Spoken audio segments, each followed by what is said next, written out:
por que algumas pessoas são consideradas mais importantes do que outras? Em que está baseado esse julgamento? Essas são as perguntas básicas do trabalho de Pierre Bourdieu. Nascido no interior da França em 1930, filho de família humilde, Bourdieu teve uma trajetória atípica. À base de bolsas de estudo e de uma inteligência notável, formou-se filósofo e chegou ao ápice da carreira acadêmica francesa.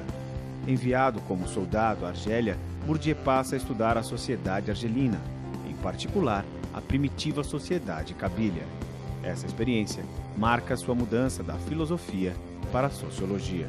Ao morrer, em 2002, aos 71 anos, Bourdieu era provavelmente o mais lido e citado sociólogo em todo o mundo. Na medida em que vai ter escola para todos, uma escola, uma sociedade de classes, uma escola que pretende ter um papel democratizante, por assim dizer, é uma ideia de escola liberal. É uma ideia de escola que pretende ensinar a todo mundo, e aí quem tem inteligência, quem tem vontade de ir para frente, quem tem vontade de aproveitar essa oportunidade que o Estado oferece através da escola, essas pessoas sim vão ser bem-sucedidas. Daí a gente fala numa escola meritocrática, uma escola que premia, que coloca nos mais altos postos as pessoas que têm inteligência suficiente para entender os conhecimentos que são transmitidos e esforço para permanecer nessa carreira escolar que é tão longa.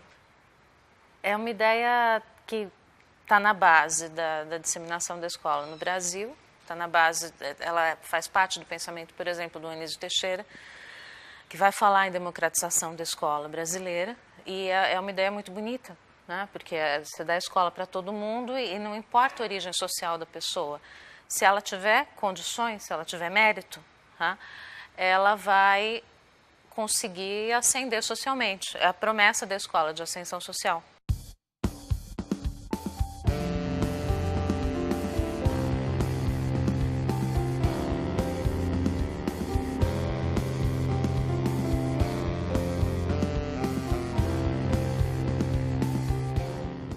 Essa promessa da escola, ela não é falsa, totalmente falsa, tá? Tem uma ou outra pessoa que consegue se realizar, a gente conhece.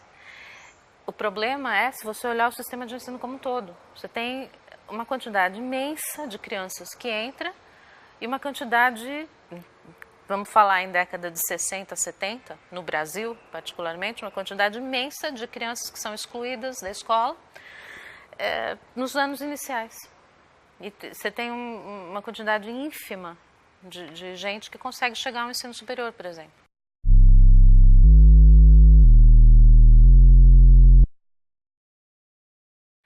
E o Bourdieu ele vai fazer, para além disso, uma análise do que acontece dentro da escola, qual é o mecanismo que dentro da escola faz com que essa promessa de que se você tiver inteligência e esforço suficiente, você vai sim subir na vida, você vai sim ter um diploma que vai te permitir um emprego melhor que o dos seus pais, ele vai mostrar como essa promessa acaba não se realizando. Por sua natureza, a escola é uma instituição de reprodução social. Por meio dela, as crianças adquirem determinados conhecimentos que a sociedade considera valiosos. As análises da obra de Bourdieu nos permitem perguntar: por que os currículos escolares são formados por esses conhecimentos e não por outros? Por que nem todas as crianças conseguem se apropriar deles?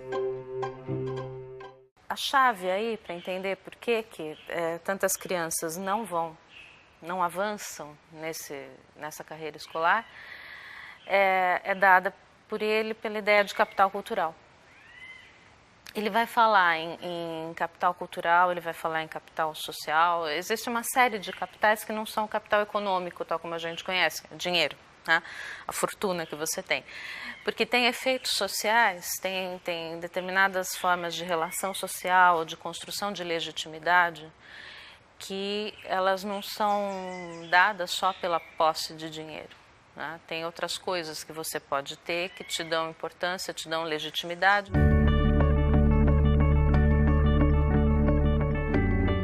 não são quaisquer conhecimentos, são os conhecimentos socialmente valorizados, é a cultura que, se você entra em contato com ela, você reconhece uma importância para ela.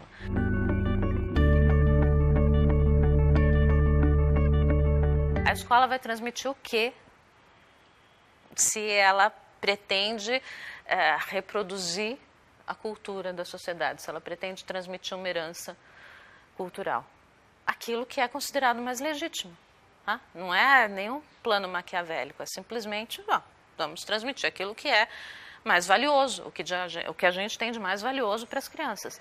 Ora, então, a gente vai transmitir o que tem de mais valioso, então a gente vai transmitir aquilo que corresponde à cultura legítima, aquilo que corresponde ao capital cultural, que só determinadas pessoas na sociedade têm condições de adquirir e de conviver.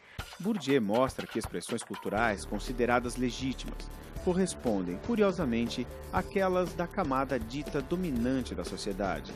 São expressões que somente podem ser desfrutadas e compreendidas naquilo que tem de mais refinadas, a partir de conhecimentos prévios e de alguma capacidade financeira.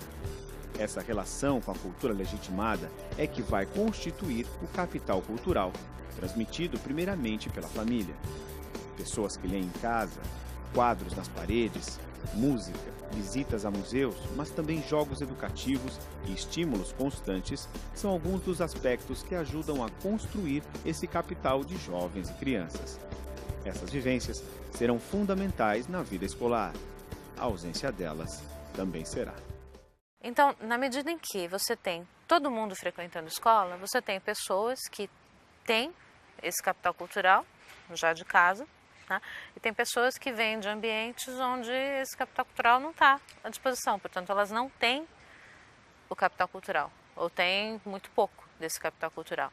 E aí vão conviver numa escola que está todinha feita para a transmissão dessa cultura legítima, e que considera essa cultura legítima e as operações mentais, as disposições que são necessárias para você entender e conviver e aprender essa cultura legítima como naturais.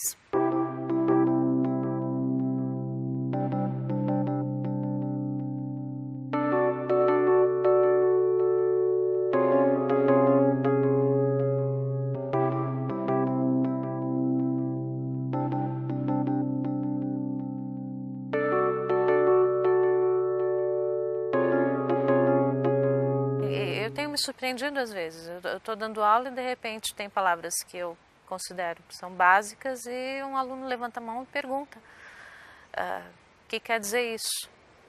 Pô, então uma palavra que é parte de um vocabulário comum, parte de um vocabulário básico para mim, essa pessoa não detém. Lógico, eu entendo que eu tenho toda uma trajetória de estudos superiores que me permite ter esse vocabulário, né?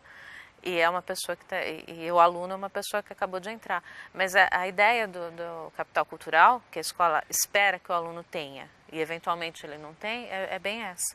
É bem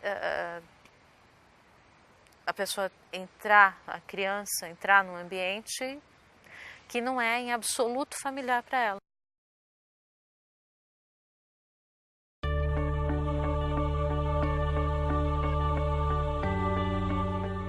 Se a escola, e aí os professores, não estão cientes dessas diferenças, de que nem tudo se traz de casa, porque às vezes em casa não tem,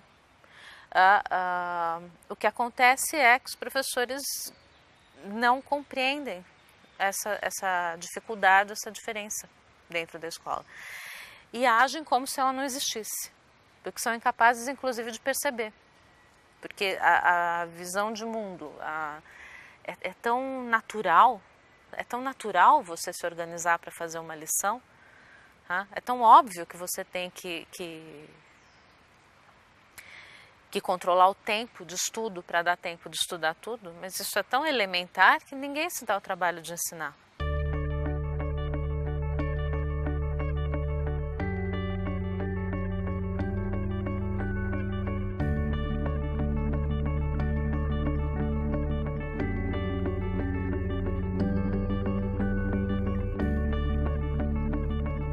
Porque a criança que vem do ambiente que tem o capital cultural, ela se sente à vontade na escola. É um ambiente no qual o que está sendo ensinado combina com a maneira de lidar com o conhecimento dos pais e que ela vai aprendendo devagarzinho em casa.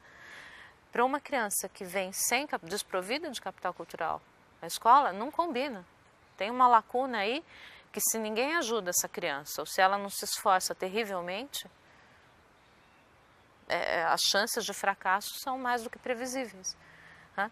E é aí que se explica esse efeito que está denunciado na reprodução.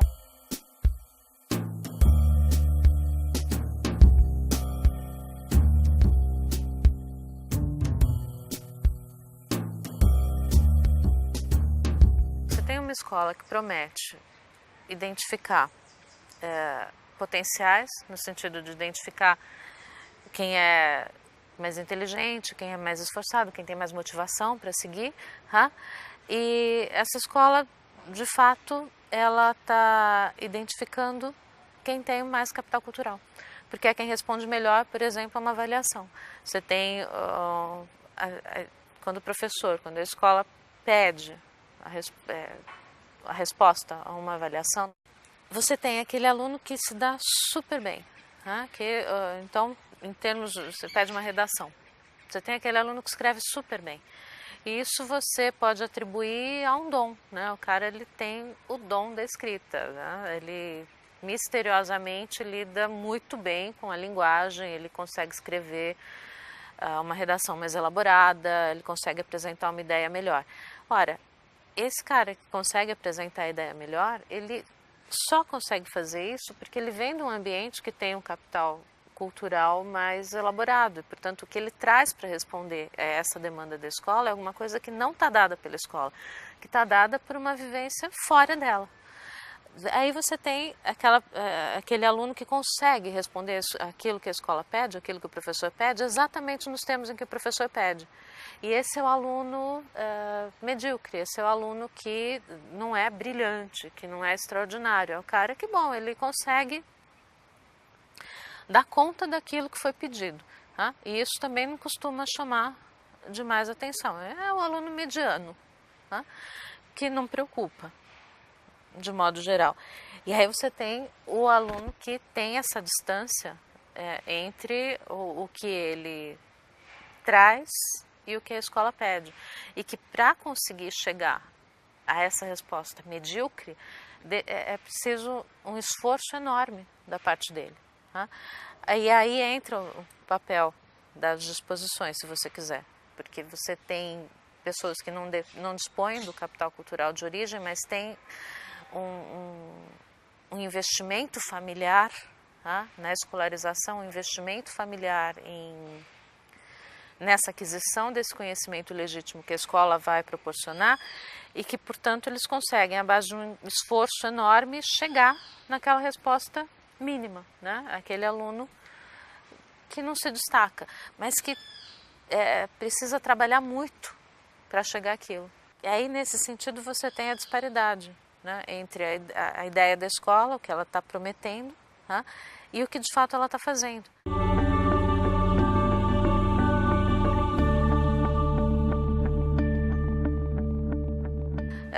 Se a escola está premiando um conhecimento e habilidades e capacidades que não vêm daquilo que ela ensina, daquilo que ela propõe, se ela está avaliando isso, então não é muito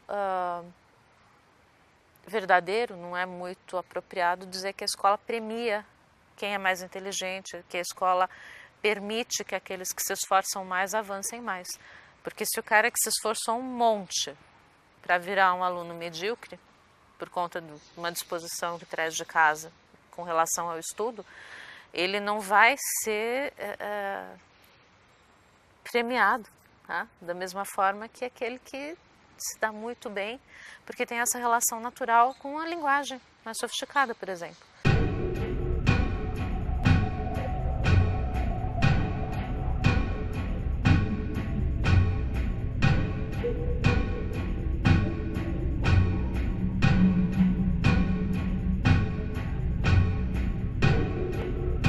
a análise até aí, ela teve um impacto terrível sobre os professores, porque a pergunta é essa, poxa, eu estou na escola e eu estou fazendo parte desse sistema que reproduz desigualdades, desse sistema que não permite, de fato, um crescimento, uma educação, um aprimoramento humano.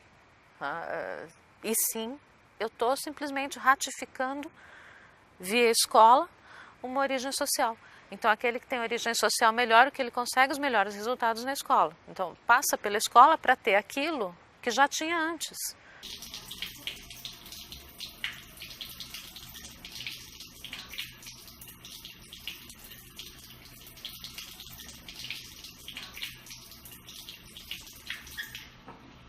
Então, a escola ela neutraliza esse efeito social. A escola transforma, ela diz, não, fulano ocupa altos cargos porque estudou muito.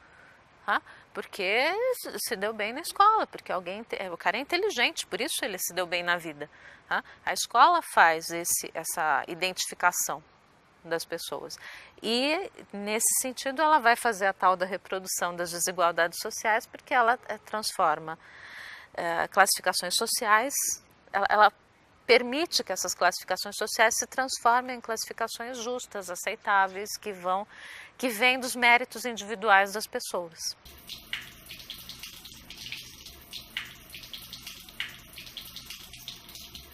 Quem é professor, trabalha, tem um objetivo na hora que vai trabalhar. A hora que você entra em sala de aula, você tem um objetivo com relação ao conhecimento, com relação à mudança que esse conhecimento vai fazer para os alunos. É uma profissão de transformação humana, nesse sentido. Você está ali para fazer algum efeito na vida dos alunos. E, de repente, você lê a reprodução e você descobre que o efeito que você está fazendo não é bem isso, né? Que o efeito que você faz é mínimo.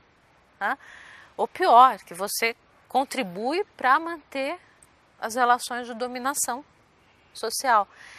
E aí é importante olhar para o terceiro ponto da análise, né? para uma terceira face da análise do Bourdieu a respeito do que acontece dentro da escola. Por que os professores não conseguem mudar essa realidade? Segundo Bourdieu, o professor é alguém que passou com sucesso pelo sistema escolar.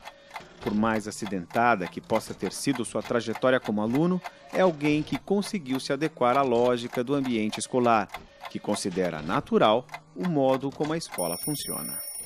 Não é que os professores colaboram com a reprodução.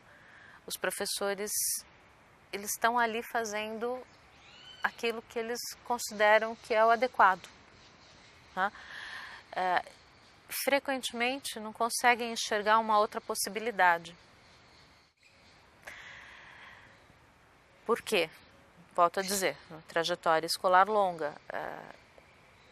A escola e os valores da escola, o modo de funcionamento da escola e esse tipo de relação com o capital cultural está internalizado. Faz parte da maneira como eles enxergam a aprendizagem e a escola. É por isso que esse efeito social da reprodução é possível, porque os professores não percebem. Os pais também não percebem. Para os pais, o veredito que o professor dá vem de uma escola justa, que vai identificar o mérito do aluno. E, na medida em que essa avaliação da escola, ela pretende ser neutra, como é que você vai questionar? A escola que vai descobrir se o seu filho dá ou não dá para o estudo, diz que ele não dá. Eles devem saber do que eles estão falando, né? Para Bourdieu, o sucesso escolar está associado a uma disposição para o conhecimento. Para alguns jovens, uma carreira escolar completa é algo obrigatório, natural. É uma crença que se ajusta à imagem que a própria escola permite que esse jovem forme de si, e até mesmo a imagem que os pais façam de seus filhos.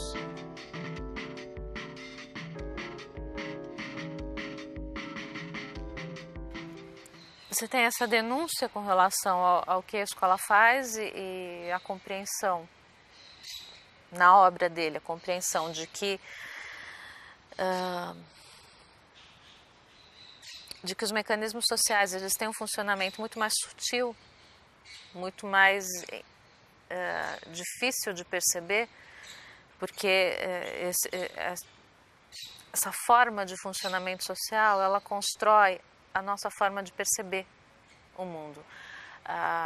O tipo de trajetória dos professores constrói a forma como eles percebem a escola. E nesse sentido é que esses mecanismos perversos, eles ficam invisíveis, porque é natural que funcione assim, você não consegue pensar em outra forma de funcionamento, porque é a única que te foi apresentada sempre.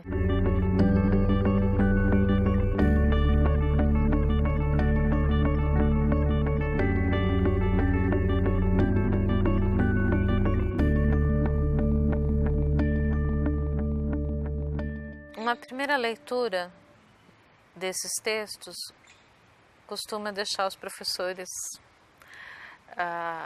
muito deprimidos, no sentido de que é como se não houvesse saída, como se não fosse possível entender um jeito de resolver isso, porque é muito maior do que uma ação individual pode modificar e é muito mais sutil. Seria necessário uma percepção de si, do seu lugar social, o tempo todo, a hora que você está em aula, porque não é simplesmente, o aluno tem uma cultura diferente da minha, eu vou respeitar a cultura do aluno. É mais complexo ainda, porque tem a ver com como é que você aproxima essa cultura legítima, como é que você proporciona um repertório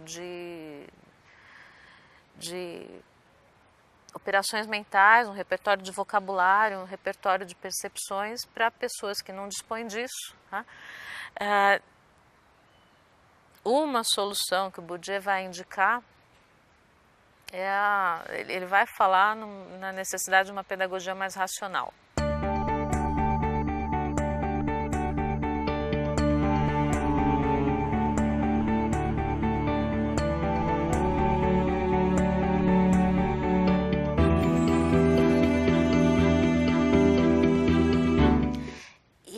Nesse nível, dá para perceber muito claramente o que é esse fenômeno dos excluídos do interior, ao qual o Bourdieu vai se referir. Ele vai dizer, bom, você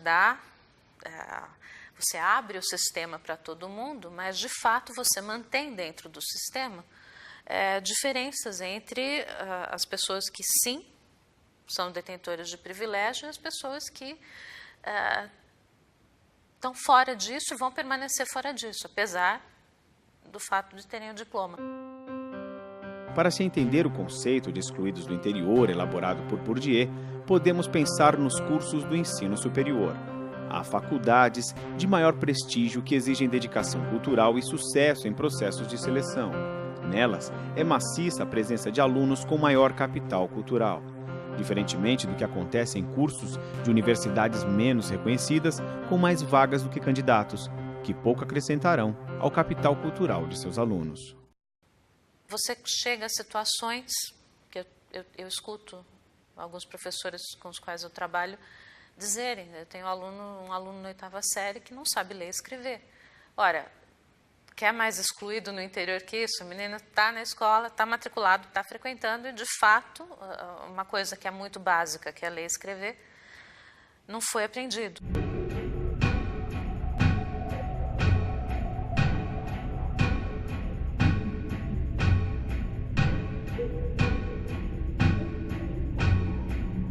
O que é a tal violência simbólica? É a ideia de que é arbitrário. Aquilo que está sendo valorizado num determinado momento histórico, num determinado contexto social, é arbitrário. Por ser arbitrário é que se diz que é violento. Não é só esse efeito. Aqueles que são portadores dos outros conhecimentos, dos outros conteúdos, eles também se veem diminuídos.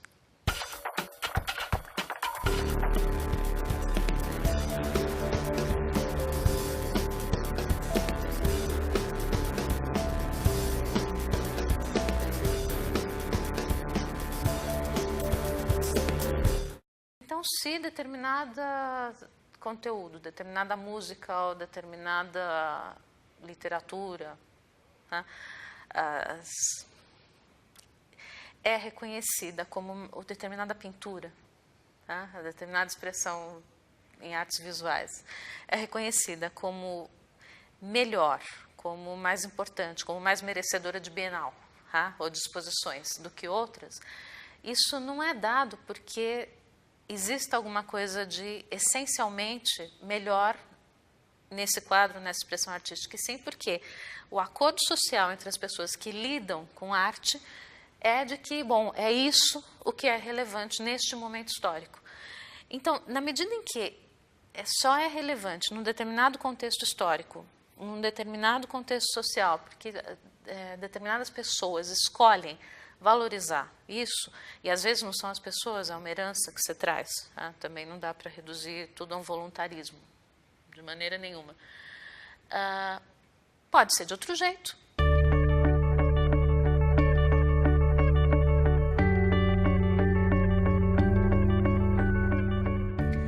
Na escola a gente pode falar isso com relação à linguagem. Tem uma linguagem que é a adequada, que é a que se ensina na escola, o português padrão, e tem as formas do português que se fala nas diferentes regiões do país e nas diferentes meios sociais.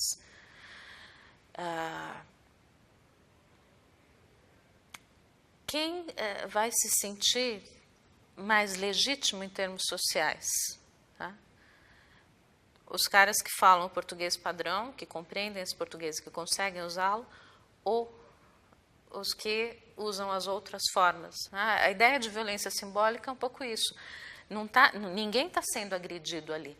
Mas por que a pessoa que não fala o português padrão precisa se sentir mal, ou precisa ser desvalorizada, ou aquilo que diz não ser tão levado em consideração?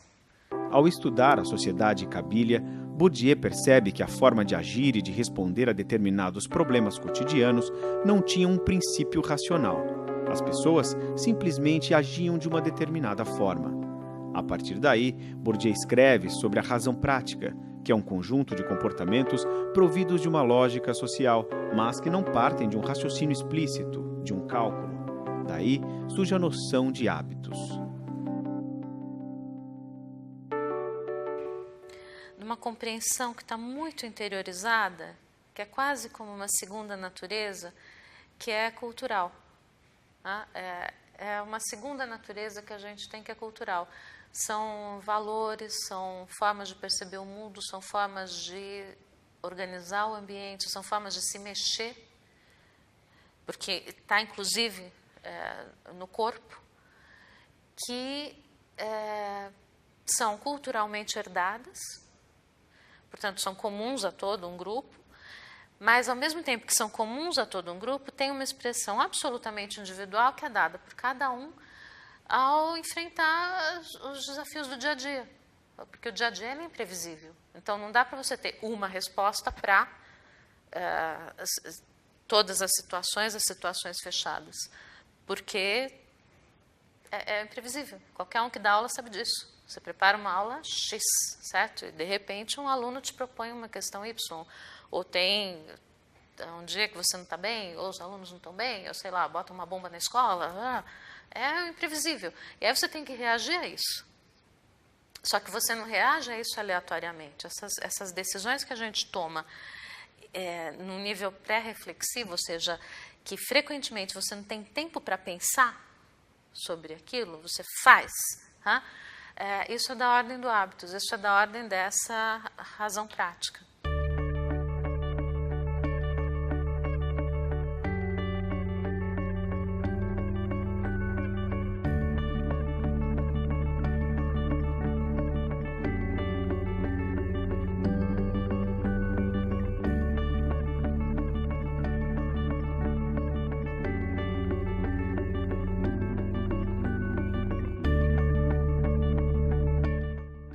Dar aula é muito uma coisa assim.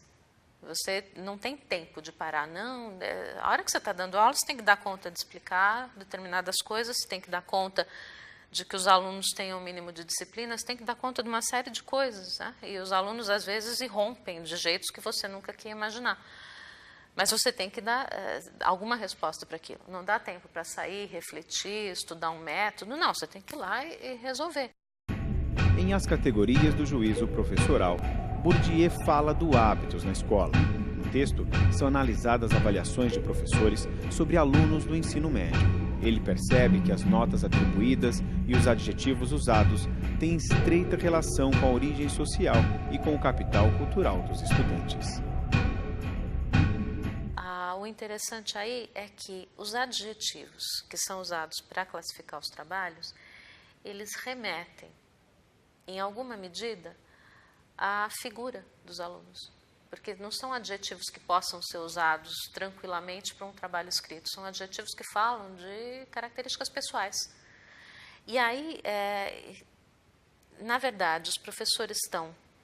A avaliação dos trabalhos pelos professores está profundamente contaminada por aquilo que eles percebem da origem social dos alunos. Não que eles tenham uma ficha, tal, fulano aqui tem capital cultural, vou dar uma nota boa, ele é maravilhoso. Não, é uma percepção intuitiva daquilo que os alunos transmitem na presença deles e que remete ao capital cultural que eles têm, ao capital social de que eles são portadores.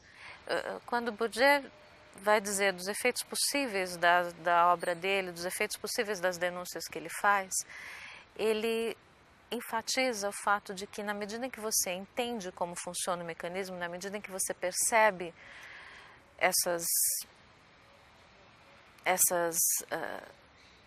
na medida que você percebe como o social se constrói e se articula, é que você tem condições de pensar estratégias de ação.